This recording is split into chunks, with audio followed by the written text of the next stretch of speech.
Universidad de Harvard eleva a más de 4.000 los muertos asociados a paso de huracán María. Gobierno afina preparativos y exhorta a la población a haga lo mismo.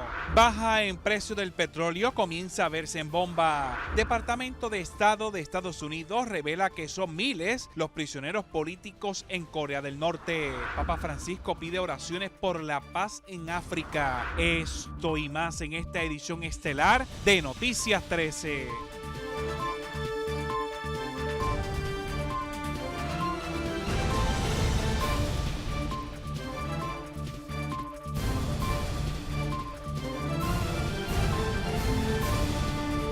¿Qué tal, amigos? Buenas noches. Bienvenidos a Noticias 13, su hora informativa. Buenas noches, Yarimar Marrero. Buenas noches, José Ángel. Gracias por sintonizarnos. Vamos a las noticias. Las nuevas cifras de muertos por el paso del huracán María, según la Universidad de Harvard, se alejan y por mucho de las 64 muertes informadas por el gobierno. Esta es nuestra noticia del día. Noticia del día.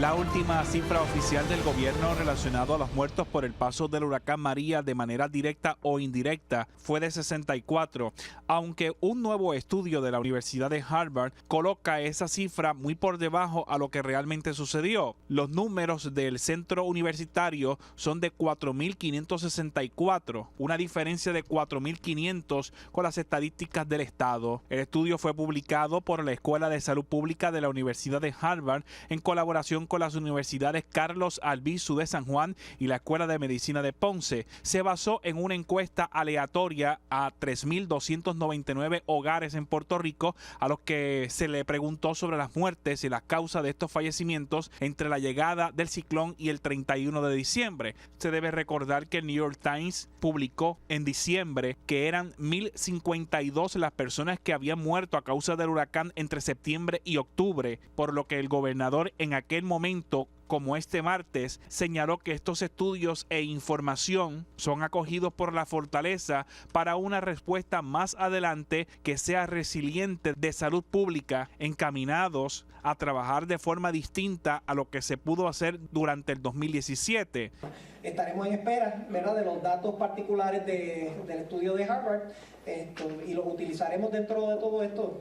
Miren, mi compromiso es que ante el embate del huracán y en las áreas que pudimos haber fallado o que pudimos haber hecho mejor, estar seguros que podemos responder de manera más efectiva. Un estudio de Harvard, por supuesto, se le da la bienvenida, al igual que el estudio y el trabajo que está haciendo George Washington, entre otros, que ya han salido para que tengamos una respuesta de salud pública mucho más efectiva. El gobierno espera los resultados de la Universidad George Washington, que a su vez establecerían nuevos protocolos a seguir en casos como los que vivió Puerto Rico tras el paso del huracán María por la Isla del Encanto. Ante este particular ya se ha solicitado la renuncia de Héctor Pesquera, secretario del Departamento de Seguridad Pública. Lo hizo el representante del PPD, Ramón Luis Cruz, quien solicitó la renuncia del secretario basado en la incompetencia de este como secretario al manejar las cifras de personas que perdieron la vida durante la emergencia y hasta evitar presentar información a los medios de comunicación ante la insistencia de estos en medio de la crisis. Desde San Juan, les informó José Ángel Cordero.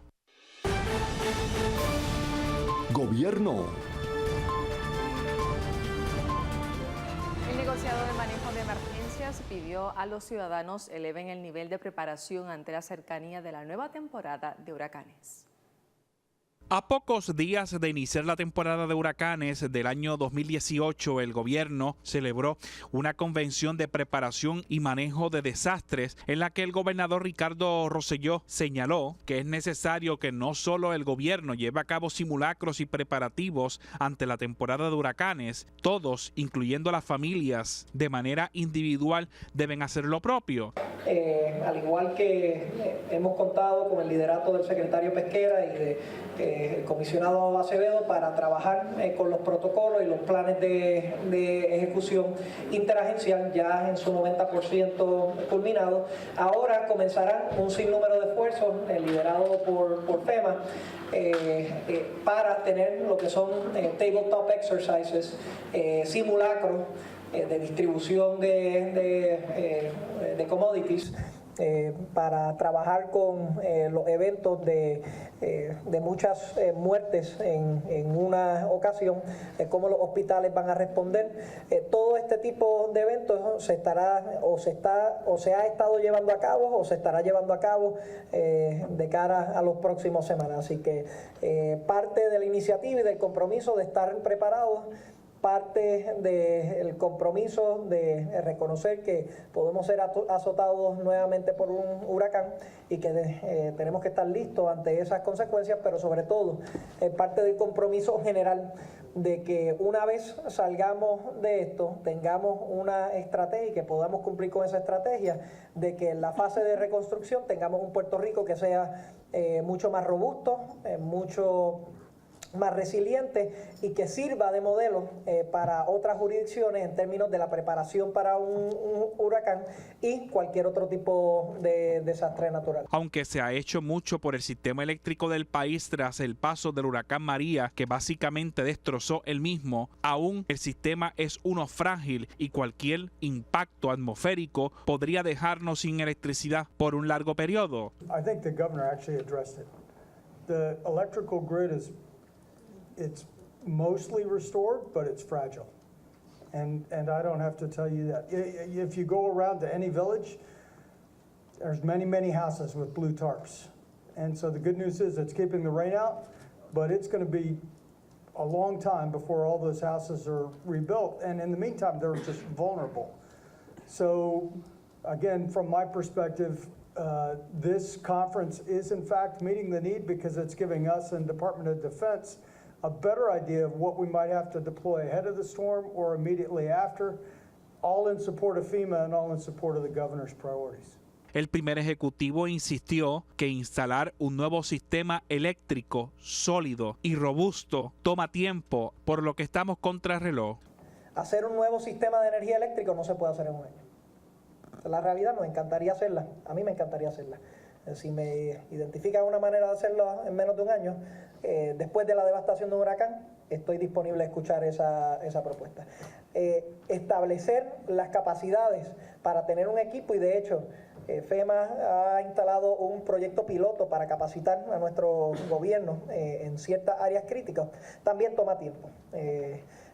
Poder tener los techos en los hogares y no tan solo los techos, asegurarnos que los hogares estén listos para recibir el embate de un huracán o de un terremoto, eso también toma tiempo. O sea que cuando el general, y creo que lo aclaró, pero vale la pena reiterarlo, cuando el general habla de la preocupación, no es una cuestión de cosas que no se hayan hecho, es una cuestión de la realidad en la cual nos encontramos y podemos optar dos opciones: o tratar de ignorarlo, ¿verdad? Y asumir que esa no es la realidad, que no tenemos un sistema frágil de energía eléctrica y rogar porque no venga un evento catastrófico, o nos podemos preparar reconociendo cuáles son las reales consecuencias de todo esto y encima de esas consecuencias pues tener planes de mitigación para que la calidad de vida de los puertorriqueños pueda seguir y para que podamos salvar vidas. Mientras el negociado de manejo de emergencias insistió que las comunidades tienen que establecer las prioridades de cómo responder no solo a un huracán, también a un terremoto, y por lo menos tengan agua, comida, medicinas y todo lo necesario para sobrevivir 10 días sin la comunicación del gobierno municipal o estatal. No todos podemos depender del gobierno, del plan del gobierno o del plan de los municipios. Por eso estamos llevando estos talleres del plan de emergencia familiar, donde lo que buscamos es que las familias se orienten y se preparen, no mínimo para 10 días, para que ellos puedan tener esa preparación en el hogar y no dependan del apoyo del municipio o del apoyo del Estado. Mirando esto un poco más allá, María fue un huracán catastrófico que no habíamos vivido y de él tenemos muchas lecciones. No hemos vivido un terremoto. No sabemos cómo va a ser la respuesta luego de un terremoto. No sabemos cuánto un municipio puede dar ese apoyo a las comunidades luego de un terremoto. Por eso es que estamos enfatizando a que el ciudadano tiene que prepararse mínimo 10 días, que no dependa de ningún apoyo exterior. Y por eso dentro de ese plan de emergencia familiar estamos dando lo que es el CERT. Desde San Juan, Jesús Martínez, José Ángel Cordero, Noticias 13. Agenda.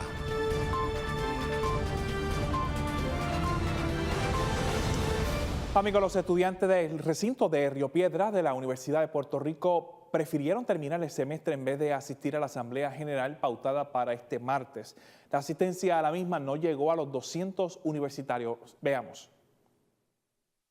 Ante la negativa del rector interino de la Universidad de Puerto Rico, recinto de Río Piedras, de decretar un receso académico para que los estudiantes llevaran a cabo su segunda asamblea pautada tras la culminación de la primera que se celebró hace algunas semanas, la misma no logró el quórum necesario para llevarse a cabo, aunque sí se presentaron los temas más importantes que se suponía estarían discutiendo los universitarios. Fueron menos de 200 los estudiantes que dijeron presente en algún momento en el proceso de firmas para iniciar los trabajos, por lo que no hubo una asamblea en pleno, sino una informativa, pero no tuvo mayor impacto, ya que el recinto se encuentra en los exámenes finales y en los últimos días de un semestre atropellado tras una huelga anterior, el paso del sistema tropical María y los cursos de verano a la vuelta de la esquina. El presidente interino del Consejo General de Estudiantes insistía en horas de la mañana que era necesario la asamblea de estudiantes que había sido movida frente a la torre muy cerca de la oficina del rector interino. Es pues hacer cumplir la voluntad del estudiantado, que en su primera asamblea el 3 de mayo decidió que iban a tener una segunda asamblea antes de la conclusión del semestre. Más allá de eso, sé que la prensa ahora está corriendo que pues decidimos llamar la asamblea una asamblea en protesta. Eso le añade significado de que por primera vez en mucho tiempo la importancia de la asamblea no solamente son los temas de la asamblea, ya sea reforma universitaria, ya sea el plan fiscal, sino el derecho al estudiantado a decidir cuándo va a ser una asamblea y cuándo no. La convocamos aquí justo a las afueras de Rectoría, pues para enviarle un mensaje claro a la administración universitaria de que no son ellos quienes deciden cuándo hay una asamblea de estudiantes, sino que es el estudiantado, y mostrar que el estudiantado, aún así con todos los tropiezos impuestos por la intransigencia del rector, somos capaces de tener una asamblea general de estudiantes. Aunque en horas de la mañana se conocía que muchos estudiantes desconocían que la asamblea estaba en pie, ya se hablaba de celebrar otras dinámicas para llevar su indignación a recorte en el presupuesto y del posible cierre de recintos a toda la comunidad universitaria. A eso, o algunos sectores estudiantiles, pues sí convocamos a un sal para afuera. Actualmente ya el registro está abierto, los estudiantes de Río Piedras pueden anotarse en registro para entonces participar en la asamblea, pero sabiendo que la intransigencia de Rectoría pues llevó a que no hubiese una otorgación de receso académico. Sabemos que muchos estudiantes no saben que hay asamblea frente a la torre, están en clase, y la idea del sal para afuera es que vamos pues a hacer una marcha y gritar consignas, invitar a los estudiantes a que participen y a que defiendan la soberanía del estudiantado. Desde Río Piedras, Jesús Martínez, José Ángel Cordero, Noticias 13.